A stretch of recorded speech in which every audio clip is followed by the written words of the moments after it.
Gusto niyo kung ikulong ka agad doon? Mukhang atap na atap kayo makulong ako doon, ha? Ako, luluhod ako ngayon. Oh, please! Oh, sige, magsalita na kayo. Maawa kayo sa Pilipinas. Magluhod ako sa harapan ninyo. Magsabi na kayo ng totoo. Hindi ito power tripping, ha? Nagpakukumbaba na ako para ilabas yung katotohanan. Alang-alang sa mga anak ninyo. I will always protect your welfare. I will never bargain the soul of my country. That is my commitment to you.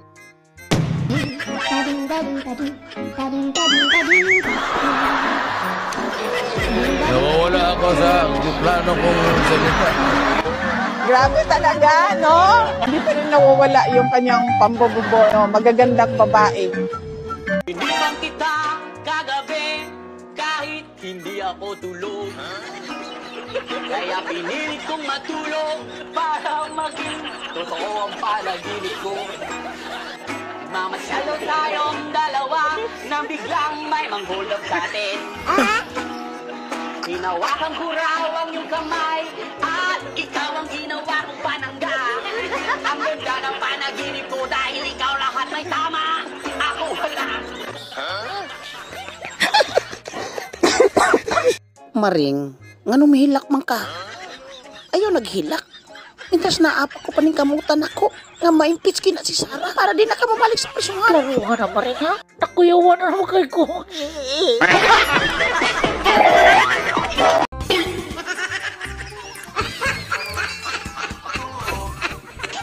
Alright, welcome back to my channel! How is your life mga guys? At eto na po tayo na naman sa ating mga tawanan. Siyempre, shout out dyan sa mga nagpakulay. Ito si Ma'am Grace ko, si Ma'am Sarah B, at ito din si Marites Sonsona. Ma'am Marites, may sasabihin si Senator Bato sa'yo? Maritis ka!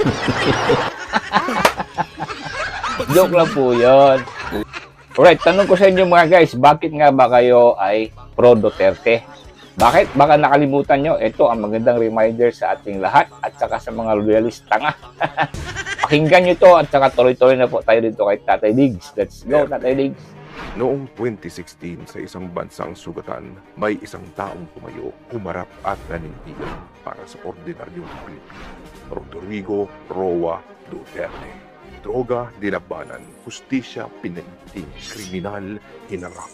Bumagsak ang krimen, natakot ang sindikato, isa-isang nilinis ang mga barangay, milyon-milyon ang sumuko, libo-libo ang nahuli, bilyon-bilyon ang nasabat.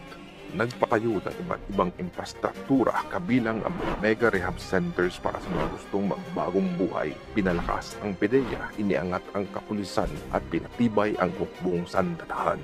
May sumalungat, may pumuna, abuso raw ito. Pero tanungin mo ang Pilipino, mas ligtas ba noon? Mas tahimik ba ang gabi? Mas kampante ba ang pamilya? May takot ba ang kriminal at durugista kumpara ngayon? Sa isang simpleng salo-salo, isang hiling lang ang binitiwan ni Duterte kay Senador Bato de la Rosa. Isang beses lang tayong magiging Pangulo at PNP Chief. Ibuhos na nating lahat para sa bayan. At ginawa nila ito ng buong tapang, buong lakas at dedikasyon at dapat ito ng bawat Pilipino. Kaya Duterte kami, di lamang dahil sikat o may nagawa, kundi dahil may tapang, malasakit, paninindigan at pagmamahal na ramdam ng sambayanang Pilipino. Hindi ako sinasabing bumoto kayo sa akin. I pray to God that the nation will be enlightened by His grace and you can choose the leader. Bahala kayo kung sino. The one who can make it happen. If yung dito sa Norte, and they can make it happen, I suppose. Pero ako, pag sinabi ko, ang mga dabawin nyo sanay nito, pag sinabi kong huminto ka dyan. Pag sinabi ko siya gagawin ko dyan, ginagawa ko talaga. Even at the expense of sometimes. But it could be at the expense of honor, or the prestige, or the presidency. Wala akong pakialam. Basta ako may trabaho at gagawin ko.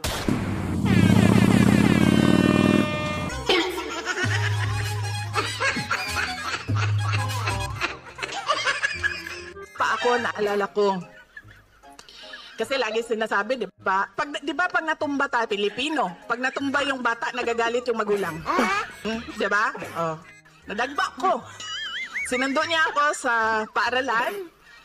Tumatakbo ako papunta sa sasakyan. Tapos diretso. Diretso talaga, flat. Medyo hindi pa ako kaagad kasi nagulat ako sa nangyari sa akin eh. Masakit. Pero nakita ko, nakatingin yung tatay ko, nandun sa sasakyan eh. Kumaganyan ah. Upo ako sa sasakyan, tapos sabi niya, huwag ka umiyak. Masakit eh, di ba? Diretso eh. Kalayaan ay pagkakataon hindi lamang upang ipagdiwang ang ating kalayaan, kundi upang paalalahanan din tayo sa ating tungkulin na bantayan, pangalagaan at ipagtanggol ito sa lahat ng panahon. Hindi tayo lumaya para masadlak lamang sa pagdurusa ang ating bansa. Hindi tayo lumaya para muling mawala ng karapatan at maging alipin ng iilan. Ipinagmalaki natin sa mundo ang kalayaan ng mga Pilipino. Huwag nating isuko ang kalayaang ito sa mga taksil at walang malasakit sa ating mamamayan at sa ating bayan. Hindi ko po makakalimutan na makita ang inyong mga ngiti. Congrats! Sumahod ka na naman ng walang ginagawa. Paulit-ulit. Uulit-ulitin ko. Uulit-ulitin natin. Puro naman po siguro negatibo ang sasabihin ng Pangulo,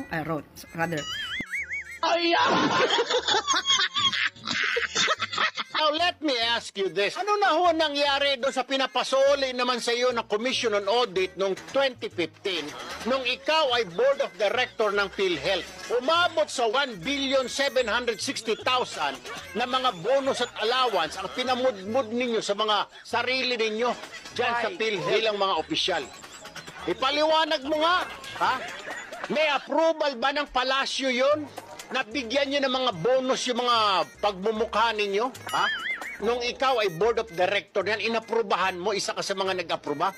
Pinapasoli na sa inyo ng COA. Hindi ninyo sila yung sayo na 1.76 billion. Kontribusyon yun ng mga miyembro ng PhilHealth, ugok. Kaya pala pag yung buntis magpa-check up, hindi tinatanggap ng ospital. Kasi wala sa PhilHealth noon. Bago lang yan eh. Nung maupo na si Duterte, pwede na yung buntis gamitin yung kanyang PhilHealth para makapagpa-check up. Nung panahon ni Pinoy, bawal. Paano bawal? Paano? Kagaya niyang kontribusyon.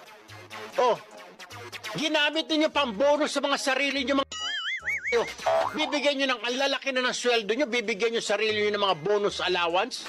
Sige nga, Senador Ontiveros, sa ma'am, pinapasoli na sa inyo ng COA, subalit hindi pa ninyo sinusoli. Bakit, ma'am? Quits na lang ba? Dahil senador ka na. Tawara. Negara yung buang. Failed to remind us, time and again, of the pride we carry as Dabuenos. I kindly ask for your continuous prayers for my father, our Tatay's health, since he is not being administered his medication as of the move. As all of you have seen, let us not stop until my father, our Tatay Digong, safely home. Daghang salamat, mabuhay ang Pilipinas. Stand by my side. Ubusin natin yung bad boys. Paglabas ko sa presuhan, pagawaan ninyo akong monumento katabi ni Rizal. Si Rizal may hawak na libro eh. Akin ang Palakpakan. Shout out dyan kay Senator Tulfo. Mukhang nakampuntos kayo dyan kay Risa Virus. Di ba mga guys? Maganda sinabi niya. Basta maganda po. Tama ang ginagawa. Papalakpakan natin yan. Pagbalik, babanatan natin. Di ba? Siyempre, ang dami ng mga kabulustugan nangyayari sa mga headlines mga guys. Di ba? Itong Comelec. Naku po. Pasaway na po talaga itong Comelec. But tayo na po ay nandito na po sa masayang good vibes, no? Pabayaan na natin yan. Sabihin na natin, thy will be done. And there will be a day of reckoning sa mga upat na yan. Alright, again, shout out sa mga nagpakulay dyan. Mabuhay kayo. Maraming salamat sa panonood. God bless. Ko ikaw.